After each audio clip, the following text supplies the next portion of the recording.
But lots of people do not have rich networks of hilarious uncles and adorable cousins who all live nearby to help them.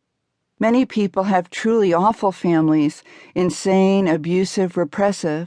So we work hard, we enjoy life as we can, we endure. We try to help ourselves and one another. We try to be more present and less petty.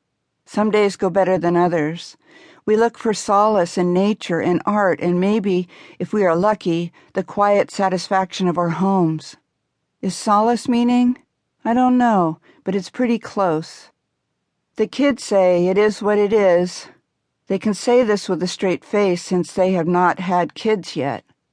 I remember my youth and having that same great confidence in bumper stickers and my own thinking. Say it's true, it is what it is. We're social, tribal, musical animals, walking percussion instruments. Most of us do the best we can. We show up, we strive for gratitude, and try not to be such babies. And then there's a mass shooting, a nuclear plant melts down, just as a niece is born, or as you find love. The world is coming to an end. I hate that. In environmental ways, it's true, and in existential ways, it has been since the day each of us was born. It's pretty easy to think you know the meaning of life when your children are small, if they come with all their parts and you get to live in that amazing cocoon of oneness and baby smells. But what if your perfect child becomes sick, obese, an addict, or a homeless adult? What if you wake up at 60 and realize that you forgot to wake up and you never became the person you were born to be and now your hair is falling out? You're thinking about this for the first time when maybe it's a little late.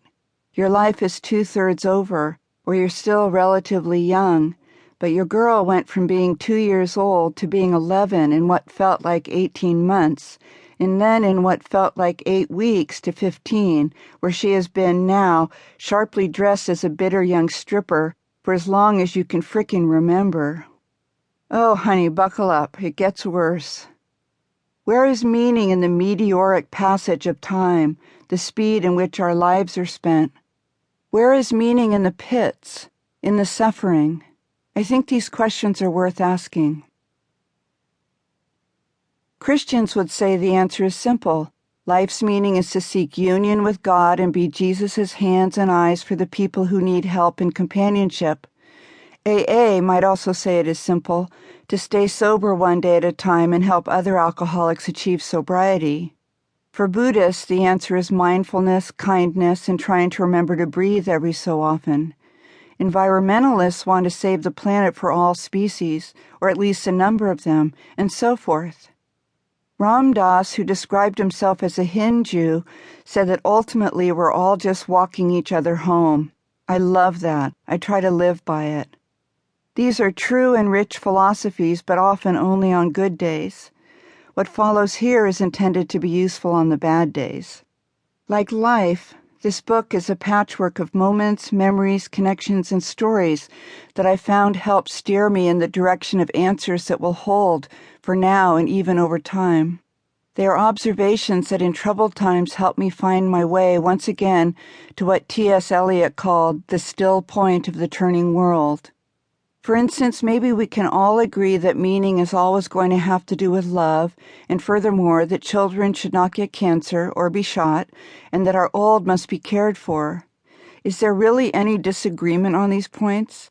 What about when your whole world goes crazy, your body or mind is on the fritz, or your family or government betrays you? What then can we agree on? Is anything always true? And if so, why did some of us not get the memo? This is not a book on Christian meaning, but some of Christianity's language and symbols can be useful. Doves of comfort and peace, the prodigal son, lepers, Samaritans, loaves of bread. We all know hopelessness. We know Christ crucified when we see it. In the slums of India and Oakland, passed out on city sidewalks, in someone's early painful death. We know from resurrection. If I use the word God, I sure don't mean an old man in the sky who loves the occasional goat sacrifice. I mean God as Jane Kenyon described God. I am food on the prisoner's plate, the patient gardener of the dry and weedy garden, the stone step, the